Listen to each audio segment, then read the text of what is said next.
बाप ने दम है तो ये देश हिंदू राष्ट्र बना के दिखाए, किसी की मां ने दूध पिलाया हो तो ये देश हिंदू राष्ट्र बना के दिखाए। अरे जेब से आप निकाल लो बाबूजी। No no no no. तुम कबूतरों का यही औकात है, हाथ में माइक आ जाए और 4 लोग नीचे बैठ जाएं, तुम लोग ऐसे ही पौ पौ करने लगते हो।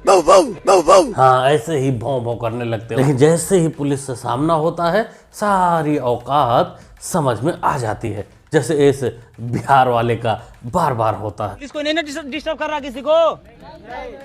पुलिस डिस्टर्ब अगर किसी को करेगा तो उसको वर्दी खोलवाने का काम करें, कोई डरेगा नहीं।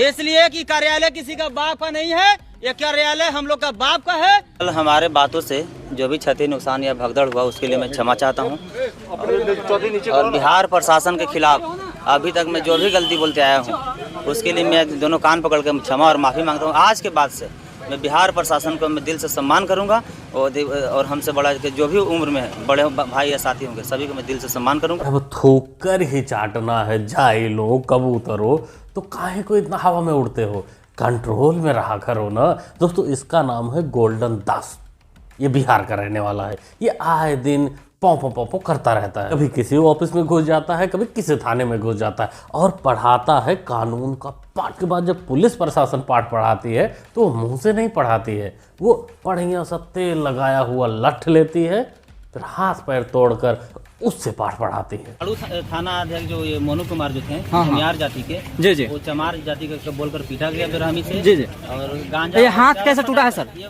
थाना अध्यक्ष तोड़ा है मार के। कहाँ के थाना अध्यक्ष? ये पाड़ू के थाना अध्यक्ष मोनू कुमार, और 25 किलो गांजा और 600 ग्राम चरस रख जी जी, हम लोग जेल भेजा जा रहा था। जी जी। अगर नहीं जाते हाँ, तो बोला कि फॉर्च्यूनर बरामद, उसी दबाव में लाकर हम लोग ये क्या बोलते हैं, कान पकड़वा के माफी मंगवाया गया। माफी मांगे नहीं है, माफी मंगवाया गया। अरे मंगवाया ही जाता है माफी कबूतरो, क्योंकि भाई गलती कोई किसी से भी हो सकती है, गलती करके माफी मांग लेना वो अलग चीज है, लेकिन तुम लोग गलती करने के बाद भी थेथराई पर उतारू होते हैं। हमें लगता है कि हम बाबा साहब का नाम लेके कुछ भी उछलेंगे, हमें कोनो फर्क नहीं पड़ेगा, लेकिन फिर पुलिस बाबा जी के उसी कानून के अनुसार बढ़िया से टेक लगाती है, फिर हाथ झुलाए चलते रहते हैं। ये सारी कार्रवाई, ये सारी वीडियो पुरानी है, मतलब जब पुरानी नीतीश की सरकार थी। अब तो नई वाली बनी है जिसमें सम्राट चौधरी गृह मंत्रालय संभाल रहे हैं, क्योंकि चौधरी साहब भी आए दिन देखा गया है कि वो माफ़ी मंगवाने में थोड़ा कम ही विश्वास करते हैं, वो थोड़ा योगी स्टाइल में काम करते हैं। कोर्ट से मुझे राहत नहीं मिली है तो मैं अब सुप्रीम कोर्ट की तरफ रुख करूंगी। रही बात की खारिज हो गई है, इस पर मेरा क्या कहना है, तो मैं ये कहना चाहूँगी कि कोर्ट का जो भी आदेश है, जो भी फैसला है, वो मेरे लिए शिरोधार्य है, मैं उसका सम्मान करती हूँ। गिरफ्तार हो जाऊंगी, रिएक्शन क्या रहेगा, भागूंगी थोड़े ना। गिरफ्तार करने आएगी तो गिरफ्तार हो जाऊंगी, गोली मारने आएगी तो गोली खा लूंगी। मैं पिछली बार भी मैंने बोला था, सूली पे चढ़ाने आएगी सूली पे लटक जाऊंगी, खा जाऊंगी, पी जाऊंगी, ये करूंगी, वो करूंगी। बेचारी खलीफा भौजी की तो तकलीफ ही नहीं कम हो रही है, ऊपर से इनके देवर लोग इनका दाम पूछ रहे हैं कि 1 घंटा का कितना लोगी भौजी। अब देखो देवरों, खलीफा के देवरों, मैं तुमको बता देता हूँ कि खलीफा भौजी अभी हैं टेंशन में, अभी जेल बेल इन चक्कर में फंसे हुए हैं, तो अभी प्रोग्राम संभव नहीं है। बाद में जब ये फ्री हो जाएंगी तब आप 1 घंटे के लिए बुक करना या 2 घंटे के लिए पियानो बजवाना, क्योंकि बुकिंग के लिए, प्रोग्राम के लिए माइंड फ्रेश भी तो होना चाहिए, नहीं तो कहीं उस प्रोग्राम में वही सब करने लगी तो फिर से बेचारी जेल बेल के चक्कर में लटक जाऊंगी, ये करूंगी, वो करूंगी, ये सब करने लगेगी। तो इसलिए देवरों थोड़ा मौका दो भौजी को अपने।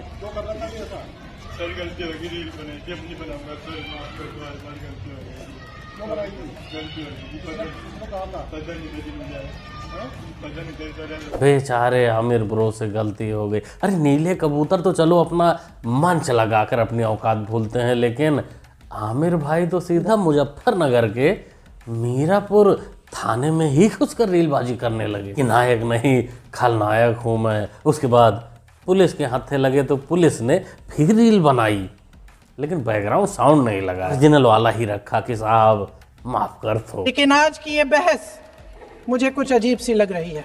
जैसे मैंने कहा, ये गीत देश की आत्मा का हिस्सा बन चुका है।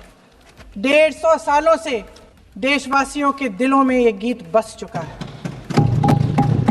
75 सालों से हमारा देश आजाद है, तो फिर आज इस बहस की क्या आवश्यकता है? हो सकता है पिंकिया, बिल्कुल हो सकता है। जैसे संसद में तुम फिलिस्तीन वाला बैग लेकर गई थी, वैसे ही यहाँ भी हो सकता है वंदे मातरम। दोस्तों आजकल संसद में एक चर्चा चल रही है वंदे मातरम को लेके, जो हमारे देश का राष्ट्रीय गीत है, और हमेशा की तरीके से वही हुआ जिसकी उम्मीद थी।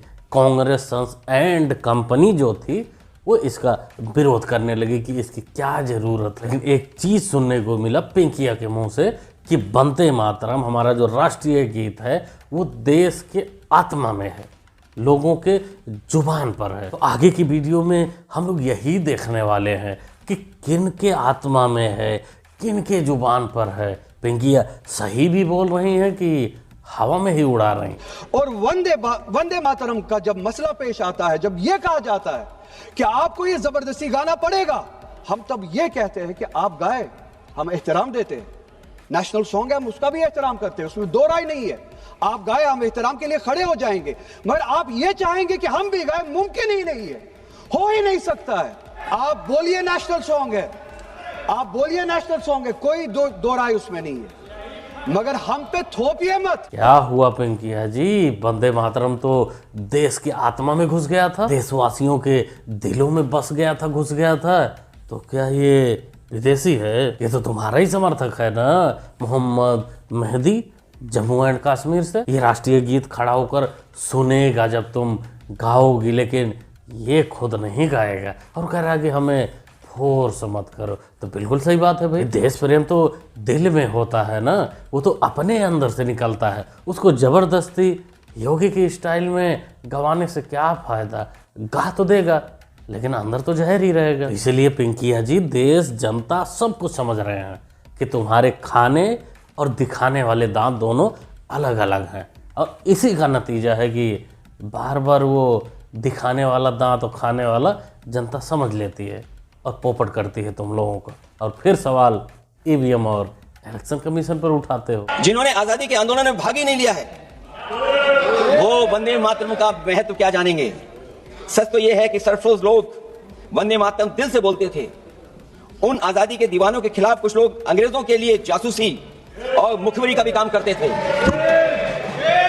दरअसल ये राष्ट्रवादी नहीं बल्कि राष्ट्र विवादी लोग हैं। शाबाश अखिलेश जी, आज तो आपने देश विरोधियों का फाड़ के रख दिया है। वंदे मातरम ना बोलने वाले लोगों को आपने तो सीधा राष्ट्र विवादी लोग बता दिए। लेकिन मियाँ जी, कुछ शक पैदा हो रहा है। अरे तुम्हारे बातों से नहीं, वो जो भौजी पीछे हंस रही हैं उनकी बातों से। उनको लग गया है कि आपको जो स्क्रिप्ट मिली है वो स्क्रिप्ट कोई राष्ट्रवादी लिखकर ही आपको दे गया है, वही आपको फंसा रहा है, क्योंकि हकीकत तो कुछ और ही है।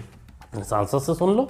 जनगण मन हमारे देश का राष्ट्रगान है, हम सम्मान भी करते हैं और हम खड़े होकर के हम दिल से गाते भी हैं, लेकिन वो राष्ट्रगान नहीं है, राष्ट्रगीत है। और उसके लिए हमें कोई बाध्य, कोई हमें नहीं कर सकता, कोई हमें बाउंड नहीं कर सकता कि हम उसको गाएं। वो हमारी उसकी कारण ये है कि उसमें मजहब के प्रति ऐसा वर्ड इस्तेमाल होता है जो कि हमारी मजहब के खिलाफ है, क्योंकि हम एक अल्लाह की इबादत करते हैं, इसलिए हम किसी दूसरी जगह को सजदा नहीं कर सकते। नहीं गा सकते। आ गए ना मियाँ जी सच्चाई सामने। अब इनका क्या करोगे? इनको क्या बोलोगे कि ये देश की आज़ादी में शामिल नहीं थे, या ये देश विवादी लोग हैं? इनको सीधा पार्टी से ही निकाल दोगे, क्योंकि जो आपने बोला ये कुछ नहीं बोलने वाले हैं।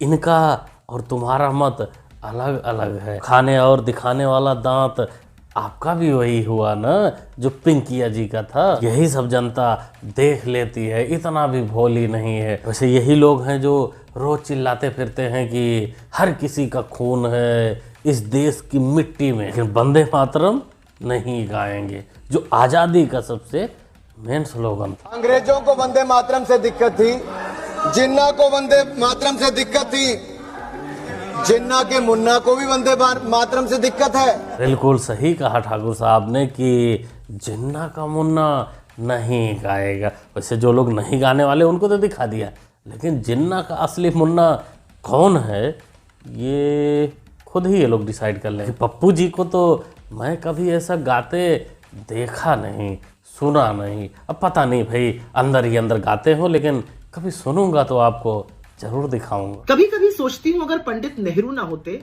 तो नरेंद्र मोदी और अकल से पैदल जो भाजपाइयों की जमात है उनके पास बोलने के लिए क्या होता। बीजेपी की व्हाट्सएप की यूनिवर्सिटी कैसे चलती, बीजेपी की फेक न्यूज की फैक्ट्री जो लहला रही है वो फूलती फलती कैसे। फिर याद आता है अगर नेहरू ना होते तो नरेंद्र मोदी अपनी हर विफलता का ठीकरा किसके सिर फोड़ते। अगर नेहरू ना होते तो उनकी बनाई हुई कंपनियों को नरेंद्र मोदी बेचते कैसे। अगर नेहरू ना होते तो उनके बनाए हुए संस्थानों, उनकी यूनिवर्सिटीज में आरएसएस के लोगों को घुसेड़ते कैसे नरेंद्र मोदी। अगर नेहरू ना होते तो पार्लियामेंट में इधर उधर के मुद्दों पर डिबेट कराकर असल मुद्दों से लोगों का ध्यान कैसे भटकाते नरेंद्र मोदी। अगर नेहरू ना होते तो कश्मीर की समस्या ना होती, अगर नेहरू ना होते तो देश के टुकड़े ना होते, अगर नेहरू ना होते तो भारत की जमीन को बंजर बताकर चीन को ना देते, और अगर नेहरू ना होते तो इसके पीछे की पीढ़ी भी नहीं होती, और अगर पीढ़ी नहीं होती तो तुम जैसे चमचियाँ नहीं होती, चमचियाँ ही नहीं होती तो 100 चुनाव हारने के बाद पप्पू जैसे नेता पार्टी के लिए बोझ ना बने होते। कोई अच्छा लीडर होता और पार्टी कहीं से कहीं होती। कुत्तों को रोटी देने से शत्रु कमजोर होता है, और कौवों को भोजन देने से पितृ प्रसन्न होता है, और पक्षियों को दाना देने से घर के अंदर कलेश कम होता है, और मछलियों को दाना देने से समृद्धि आती है। लेकिन इसको वोट देने से आपके जितने पुण्य किए हैं वो सारे नष्ट हो जाते हैं। तब तो रिस्क है भाई, अपनी कमाई को इस हाथ पर तो बिल्कुल मत उड़ाइए, नहीं तो आने वाली पीढ़ियां गाली ही देंगी कि किसके चक्कर में, किस हाथ के चक्कर में आप लोग पड़ गए थे। आर्मी के जवान ने कहा है तो भाई सही ही होगा। क्या कहते हैं आप लोग दोस्तों, क्या सोचते हैं इनके बारे में? ये जो कह रहे हैं कि भाई सारी जो भी पुण्य पाप किए हो हाथ से नहीं जाना चाहिए। अपना भी ओपिनियन, अपना भी तर्क कमेंट बॉक्स में लिख सकते हैं, बता सकते हो। ओवरऑल जो भी वीडियो में आपको दिखाया, चिमटों का कुटाई, उसके बाद वंदे मातरम पर जो दोगला या दोहरा चरित्र चल रहा है कि लीडर बोल रहा है कि नहीं नहीं आत्मा में है, और उसका सपोर्टर, उसका नेता बोल रहा है कि नहीं नहीं हमारा तो मजहब आड़े आ रहा है, हम नहीं बोलेंगे, ये है वो है, तमाम चीज़ें। यानी खाने और दिखाने के दांत अलग अलग दिख रहे हैं। क्या बोलते हो, क्या सोचते हो दोस्तों? अपना ओपिनियन कमेंट बॉक्स में जरूर शेयर करिए। बाकी मुन्ना भाई को सपोर्ट भी कर सकते हैं चैनल को सब्सक्राइब करके, जो सब्सक्राइब करना होता है बिल्कुल फ्री। मिलते हैं अगले वीडियो में।